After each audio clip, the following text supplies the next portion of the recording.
The Creality K1 SE 3D printer is renowned for its ultra-fast CoreXY printing capability, achieving up to 600 millimeters per second and an acceleration of 20,000 millimeters per second squared, making it significantly faster than standard models.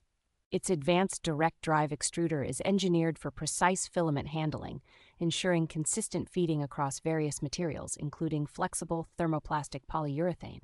With a high-performance tri-metal nozzle composed of a steel tip, copper body, and titanium alloy heatbreak, the printer promises durability and smooth extrusion, heating up to 300 degrees Celsius swiftly. The printer's rigid aluminum frame, supported by die-cast components and a crossbeam structure, minimizes vibrations, ensuring stability and accuracy, even during high-speed operations. The smart auto-calibration feature simplifies setup with one-click auto-leveling and Z-offset calibration, ensuring reliable prints from the very first layer. This model is ideal for hobbyists and professionals alike, offering reliable performance with its robust construction and advanced features.